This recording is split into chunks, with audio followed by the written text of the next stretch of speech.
ಈ ಮಳೆಯಿಂದ ಆಗ್ತಾ ಇರುವಂತಹ ಅನಾಹುತಗಳು ಒಂದೆರಡಲ್ಲ, ಅನೇಕ ಕಡೆಗಳಲ್ಲಿ ಪ್ರವಾಹದ ಭೀತಿಯಾದ್ರೆ ಮತ್ತೊಂದಷ್ಟು ಕಡೆಗಳಲ್ಲಿ ಭೂಕುಸಿತದ ಭಯ. ಅಬ್ಬರದ ಮಳೆಗೆ ಹುಲಿಕಲ್ ಘಾಟ್ನ ರಸ್ತೆ ಕುಸಿತ ಆಗಿದೆ. ದಿನದಿಂದ ದಿನಕ್ಕೆ ಈ ಭೂಕುಸಿತದ ಆತಂಕ ಹೆಚ್ಚಾಗ್ತಾ ಇದೆ. ಶಿವಮೊಗ್ಗ ಜಿಲ್ಲೆಯ ಹೊಸನಗರದ ಹುಲಿಕಲ್ ಘಾಟ್ ರಸ್ತೆ, ಈ ಹಿಂದೆ ಇದೇ ಜಾಗದಲ್ಲಿ ರಸ್ತೆ ಕುಸಿದಿತ್ತು. ಈಗ ಮತ್ತಷ್ಟು ಕುಸಿಯುತ್ತೆ ಅನ್ನುವಂತ ಆತಂಕ ಈಗ ಜನರನ್ನ ಕಾಡ್ತಾ ಇದೆ. ಪ್ರತಿನಿತ್ಯ ಸಾವಿರಾರು ವಾಹನಗಳು ಇದೇ ರಸ್ತೆಯಲ್ಲಿ ಸಂಚಾರವನ್ನ ಮಾಡುತ್ತೆ. ಅಲ್ಲಿ ಗಮನಿಸ್ತಾ ಇದ್ವಲ್ಲ ವಿಜುವಲ್ಸ್ ಅಲ್ಲಿ ಆಲ್ರೆಡಿ ರಸ್ತೆ ಕುಸಿದಿದೆ, ಮತ್ತಷ್ಟು ರಸ್ತೆ ಕುಸಿಯುತ್ತೆ ಅನ್ನುವಂತ ಭಯ. ಈಗಾಗಲೇ ಅಲ್ಲಿ ಮರಳಿನ ಮೂಟೆಗಳನ್ನಾಯ್ತು ರಸ್ತೆಯನ್ನ ಕೊಂಚ ಮಟ್ಟಿಗೆ ಓಡಾಡುವಂತಹ ನಿಟ್ಟಿನಲ್ಲಿ ಸರಿ ಮಾಡಿದ್ದಾರೆ. ಅದು ಕಂಪ್ಲೀಟ್ ಆಗಿ ಅಲ್ಲ, ಏಕೈಕ ಮಾರ್ಗ ಇರೋದು ಮಧ್ಯ ಕರ್ನಾಟಕ ಟು ಕರಾವಳಿಯನ್ನು ಸಂಪರ್ಕಿಸೋದು.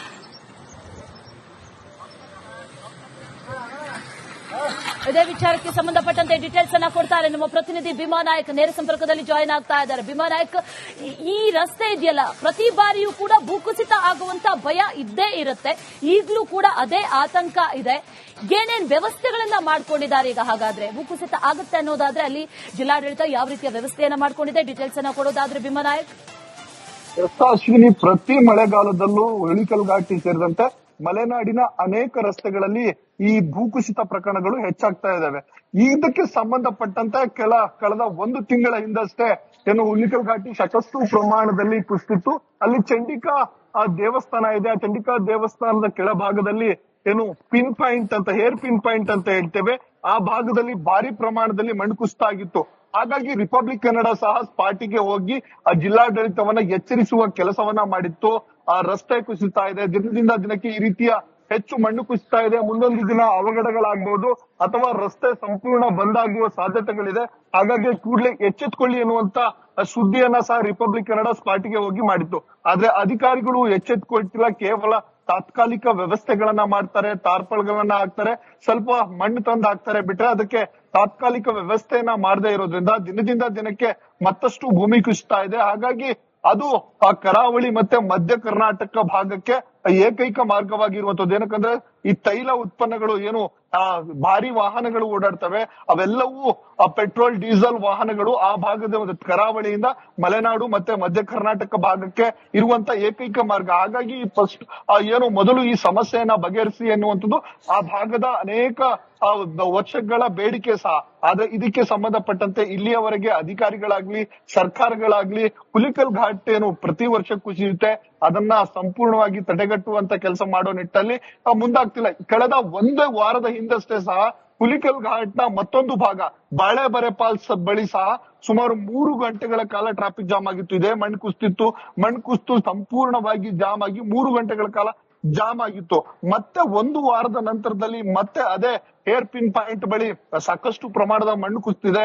ಮತ್ತೆ ಸಂಪೂರ್ಣವಾಗಿ ಹುಲಿಕಲ್ ಘಾಟ್ ಬಂದಾಗುವ ಆತಂಕ ಆ ಭಾಗದ ಜನರಲ್ಲಿರುವಂತದ್ದು. ಹಾಗಾಗಿ ಕೂಡಲೇ ಸಂಬಂಧಪಟ್ಟಂತ ಆ ಜಿಲ್ಲಾಡಳಿತ ಆಗಿರಬಹುದು, ಸರ್ಕಾರ ಹುಲಿಕಲ್ ಘಾಟ್ ನಲ್ಲಿ ಏನು ಪ್ರತಿ ವರ್ಷವೂ ಮಣ್ಣು ಕುಸಿಯುತ್ತೆ ಅದನ್ನ ಶಾಶ್ವತವಾಗಿ ತಡೆಗಟ್ಟೋ ನಿಟ್ಟಿನಲ್ಲಿ, ಜೊತೆಗೆ ತಡೆಗೋಡೆಗಳನ್ನ ನಿರ್ಮಾಣ ಮಾಡೋ ನಿಟ್ಟಿನಲ್ಲಿ ಮುಂದಾಗ್ಲಿ ಅನ್ನುವಂಥದ್ದು ಆ ಭಾಗದ ಜನರ ಆಶಯವಾಗಿರುವಂತದ್ದು. ಅಷ್ಟು right Bhima Nayak, thank you ಡೀಟೇಲ್ಸ್ಗೆ.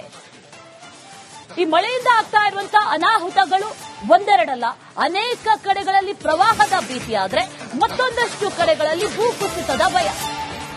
ಅಬ್ಬರದ ಮಳೆಗೆ ಹುಲಿಕಲ್ ಘಾಟ್ನ ರಸ್ತೆ ಕುಸಿತ ಆಗಿದೆ. ದಿನದಿಂದ ದಿನಕ್ಕೆ ಈ ಭೂಕುಸಿತದ ಆತಂಕ ಹೆಚ್ಚಾಗ್ತಾ ಇದೆ.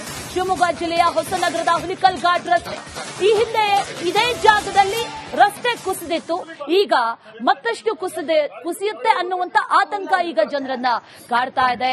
ಪ್ರತಿನಿತ್ಯ ಸಾವಿರಾರು ವಾಹನಗಳು ಇದೇ ರಸ್ತೆಯಲ್ಲಿ ಸಂಚಾರವನ್ನ ಮಾಡುತ್ತೆ. ಅಲ್ಲಿ ಗಮನಿಸ್ತಾ ಇದ್ವಲ್ಲ ವಿಜುವಲ್ಸ್ ಅಲ್ಲಿ ಆಲ್ರೆಡಿ ರಸ್ತೆ ಕುಸಿದಿದೆ, ಮತ್ತಷ್ಟು ರಸ್ತೆ ಕುಸಿಯುತ್ತೆ ಅನ್ನುವಂತ ಭಯ. ಈಗಾಗಲೇ ಅಲ್ಲಿ ಮರಳಿನ ಮೂಟೆಗಳನ್ನಾಯ್ತು ರಸ್ತೆಯನ್ನ ಕೊಂಚ ಮಟ್ಟಿಗೆ ಓಡಾಡುವಂತಹ ನಿಟ್ಟಿನಲ್ಲಿ ಸರಿ ಮಾಡಿದ್ದಾರೆ. ಅದು ಕಂಪ್ಲೀಟ್ ಆಗಿ ಅಲ್ಲ, ಏಕೈಕ ಮಾರ್ಗ ಇರೋದು ಮಧ್ಯ ಕರ್ನಾಟಕ ಟು ಕರಾವಳಿಯನ್ನು ಸಂಪರ್ಕಿಸೋದು.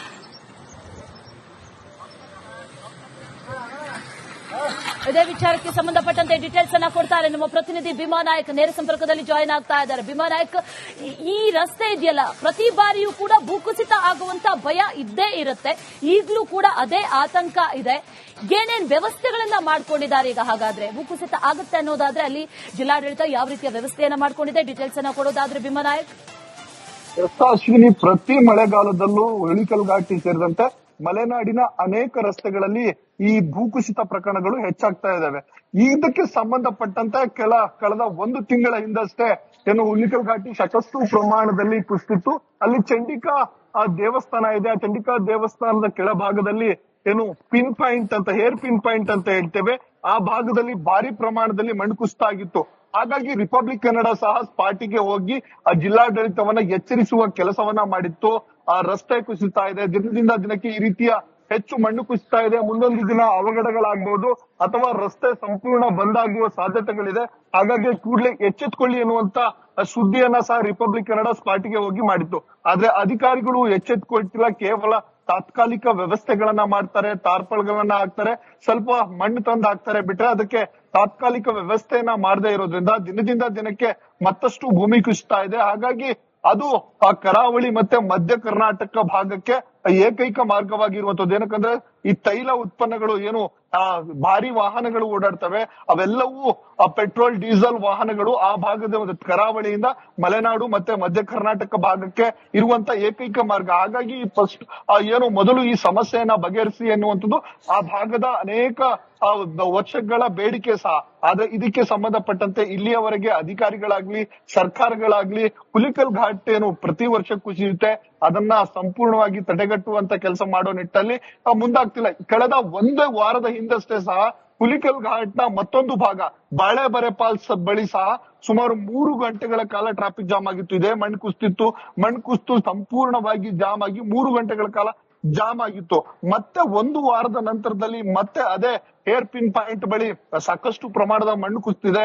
ಮತ್ತೆ ಸಂಪೂರ್ಣವಾಗಿ ಹುಲಿಕಲ್ ಘಾಟ್ ಬಂದಾಗುವ ಆತಂಕ ಆ ಭಾಗದ ಜನರಲ್ಲಿರುವಂತದ್ದು. ಹಾಗಾಗಿ ಕೂಡಲೇ ಸಂಬಂಧಪಟ್ಟಂತ ಆ ಜಿಲ್ಲಾಡಳಿತ ಆಗಿರಬಹುದು, ಸರ್ಕಾರ ಹುಲಿಕಲ್ ಘಾಟ್ ನಲ್ಲಿ ಏನು ಪ್ರತಿ ವರ್ಷವೂ ಮಣ್ಣು ಕುಸಿಯುತ್ತೆ ಅದನ್ನ ಶಾಶ್ವತವಾಗಿ ತಡೆಗಟ್ಟೋ ನಿಟ್ಟಿನಲ್ಲಿ, ಜೊತೆಗೆ ತಡೆಗೋಡೆಗಳನ್ನ ನಿರ್ಮಾಣ ಮಾಡೋ ನಿಟ್ಟಿನಲ್ಲಿ ಮುಂದಾಗ್ಲಿ ಅನ್ನುವಂಥದ್ದು ಆ ಭಾಗದ ಜನರ ಆಶಯವಾಗಿರುವಂತದ್ದು. ಅಷ್ಟು ರೈಟ್ ವಿಮನಾಯಕ್, ಥ್ಯಾಂಕ್ ಯು ಡೀಟೇಲ್ಸ್ಗೆ. ಈ ಮಳೆಯಿಂದ ಆಗ್ತಾ ಇರುವಂತಹ ಅನಾಹುತಗಳು ಒಂದೆರಡಲ್ಲ, ಅನೇಕ ಕಡೆಗಳಲ್ಲಿ ಪ್ರವಾಹದ ಭೀತಿಯಾದ್ರೆ ಮತ್ತೊಂದಷ್ಟು ಕಡೆಗಳಲ್ಲಿ ಭೂಕುಸಿತದ ಭಯ. ಅಬ್ಬರದ ಮಳೆಗೆ ಹುಲಿಕಲ್ ಘಾಟ್ನ ರಸ್ತೆ ಕುಸಿತ ಆಗಿದೆ. ದಿನದಿಂದ ದಿನಕ್ಕೆ ಈ ಭೂಕುಸಿತದ ಆತಂಕ ಹೆಚ್ಚಾಗ್ತಾ ಇದೆ. ಶಿವಮೊಗ್ಗ ಜಿಲ್ಲೆಯ ಹೊಸನಗರದ ಹುಲಿಕಲ್ ಘಾಟ್ ರಸ್ತೆ, ಈ ಹಿಂದೆ ಇದೇ ಜಾಗದಲ್ಲಿ ರಸ್ತೆ ಕುಸಿದಿತ್ತು, ಈಗ ಮತ್ತಷ್ಟು ಕುಸಿಯುತ್ತೆ ಅನ್ನುವಂತ ಆತಂಕ ಈಗ ಜನರನ್ನ ಕಾಡ್ತಾ ಇದೆ. ಪ್ರತಿನಿತ್ಯ ಸಾವಿರಾರು ವಾಹನಗಳು ಇದೇ ರಸ್ತೆಯಲ್ಲಿ ಸಂಚಾರವನ್ನ ಮಾಡುತ್ತೆ. ಅಲ್ಲಿ ಗಮನಿಸ್ತಾ ಇದ್ವಲ್ಲ ವಿಜುವಲ್ಸ್ ಅಲ್ಲಿ ಆಲ್ರೆಡಿ ರಸ್ತೆ ಕುಸಿದಿದೆ, ಮತ್ತಷ್ಟು ರಸ್ತೆ ಕುಸಿಯುತ್ತೆ ಅನ್ನುವಂತ ಭಯ.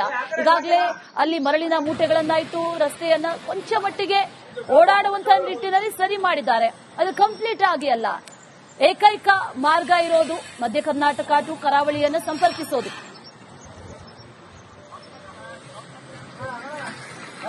ಇದೇ ವಿಚಾರಕ್ಕೆ ಸಂಬಂಧಪಟ್ಟಂತೆ ಡೀಟೇಲ್ಸ್ ಅನ್ನ ಕೊಡ್ತಾರೆ ನಮ್ಮ ಪ್ರತಿನಿಧಿ ಭೀಮಾ ನಾಯಕ್, ನೇರ ಸಂಪರ್ಕದಲ್ಲಿ ಜಾಯಿನ್ ಆಗ್ತಾ ಇದ್ದಾರೆ. ಭೀಮಾ ನಾಯಕ್, ಈ ರಸ್ತೆ ಇದೆಯಲ್ಲ, ಪ್ರತಿ ಬಾರಿಯೂ ಕೂಡ ಭೂಕುಸಿತ ಆಗುವಂತ ಭಯ ಇದ್ದೇ ಇರುತ್ತೆ, ಈಗಲೂ ಕೂಡ ಅದೇ ಆತಂಕ ಇದೆ. ಏನೇನ್ ವ್ಯವಸ್ಥೆಗಳನ್ನ ಮಾಡ್ಕೊಂಡಿದ್ದಾರೆ ಈಗ? ಹಾಗಾದ್ರೆ ಭೂಕುಸಿತ ಆಗುತ್ತೆ ಅನ್ನೋದಾದ್ರೆ ಅಲ್ಲಿ ಜಿಲ್ಲಾಡಳಿತ ಯಾವ ರೀತಿಯ ವ್ಯವಸ್ಥೆಯನ್ನ ಮಾಡ್ಕೊಂಡಿದೆ, ಡೀಟೇಲ್ಸ್ ಅನ್ನ ಕೊಡೋದಾದ್ರೆ ಭೀಮಾ ನಾಯಕ್. ಅಶ್ವಿನಿ, ಪ್ರತಿ ಮಳೆಗಾಲದಲ್ಲೂ ಇಳಿಕಲ್ ಘಾಟಿ ಸೇರಿದಂತೆ ಮಲೆನಾಡಿನ ಅನೇಕ ರಸ್ತೆಗಳಲ್ಲಿ ಈ ಭೂಕುಸಿತ ಪ್ರಕರಣಗಳು ಹೆಚ್ಚಾಗ್ತಾ ಇದಾವೆ. ಇದಕ್ಕೆ ಸಂಬಂಧಪಟ್ಟಂತೆ ಕಳೆದ ಒಂದು ತಿಂಗಳ ಹಿಂದಷ್ಟೇ ಏನು ಇಳಿಕಲ್ ಘಾಟಿ ಸಾಕಷ್ಟು ಪ್ರಮಾಣದಲ್ಲಿ ಕುಸಿತಿತ್ತು. ಅಲ್ಲಿ ಚಂಡಿಕಾ ದೇವಸ್ಥಾನ ಇದೆ. ಆ ಚಂಡಿಕಾ ದೇವಸ್ಥಾನದ ಕೆಳಭಾಗದಲ್ಲಿ ಏನು ಪಿನ್ ಪಾಯಿಂಟ್ ಅಂತ, ಹೇರ್ ಪಿನ್ ಪಾಯಿಂಟ್ ಅಂತ ಹೇಳ್ತೇವೆ, ಆ ಭಾಗದಲ್ಲಿ ಭಾರಿ ಪ್ರಮಾಣದಲ್ಲಿ ಮಣ್ಣು ಕುಸಿತ ಆಗಿತ್ತು. ಹಾಗಾಗಿ ರಿಪಬ್ಲಿಕ್ ಕನ್ನಡ ಸಹ ಸ್ಪಾಟಿಗೆ ಹೋಗಿ ಆ ಜಿಲ್ಲಾಡಳಿತವನ್ನ ಎಚ್ಚರಿಸುವ ಕೆಲಸವನ್ನ ಮಾಡಿತ್ತು. ಆ ರಸ್ತೆ ಕುಸಿತಾ ಇದೆ, ದಿನದಿಂದ ದಿನಕ್ಕೆ ಈ ರೀತಿಯ ಹೆಚ್ಚು ಮಣ್ಣು ಕುಸಿತಾ ಇದೆ, ಮುಂದೊಂದು ದಿನ ಅವಘಡಗಳಾಗಬಹುದು ಅಥವಾ ರಸ್ತೆ ಸಂಪೂರ್ಣ ಬಂದ್ ಆಗುವ ಸಾಧ್ಯತೆಗಳಿದೆ. ಹಾಗಾಗಿ ಕೂಡಲೇ ಎಚ್ಚೆತ್ಕೊಳ್ಳಿ ಎನ್ನುವಂತ ಸುದ್ದಿಯನ್ನ ಸಹ ರಿಪಬ್ಲಿಕ್ ಕನ್ನಡ ಸ್ಪಾಟಿಗೆ ಹೋಗಿ ಮಾಡಿತ್ತು. ಆದ್ರೆ ಅಧಿಕಾರಿಗಳು ಎಚ್ಚೆತ್ಕೊಳ್ತಿಲ್ಲ, ಕೇವಲ ತಾತ್ಕಾಲಿಕ ವ್ಯವಸ್ಥೆಗಳನ್ನ ಮಾಡ್ತಾರೆ, ಟಾರ್ಪಲ್ಗಳನ್ನ ಹಾಕ್ತಾರೆ, ಸ್ವಲ್ಪ ಮಣ್ಣು ತಂದು ಹಾಕ್ತಾರೆ ಬಿಟ್ರೆ ಅದಕ್ಕೆ ತಾತ್ಕಾಲಿಕ ವ್ಯವಸ್ಥೆಯನ್ನ ಮಾಡದೇ ಇರೋದ್ರಿಂದ ದಿನದಿಂದ ದಿನಕ್ಕೆ ಮತ್ತಷ್ಟು ಭೂಮಿ ಕುಸಿತಾ ಇದೆ. ಹಾಗಾಗಿ ಅದು ಆ ಕರಾವಳಿ ಮತ್ತೆ ಮಧ್ಯ ಕರ್ನಾಟಕ ಭಾಗಕ್ಕೆ ಏಕೈಕ ಮಾರ್ಗವಾಗಿರುವಂತದ್ದು. ಏನಕ್ಕಂದ್ರೆ ಈ ತೈಲ ಉತ್ಪನ್ನಗಳು ಏನು ಭಾರಿ ವಾಹನಗಳು ಓಡಾಡ್ತವೆ, ಅವೆಲ್ಲವೂ ಪೆಟ್ರೋಲ್ ಡೀಸೆಲ್ ವಾಹನಗಳು ಆ ಭಾಗದ ಕರಾವಳಿಯಿಂದ ಮಲೆನಾಡು ಮತ್ತೆ ಮಧ್ಯ ಕರ್ನಾಟಕ ಭಾಗಕ್ಕೆ ಇರುವಂತ ಏಕೈಕ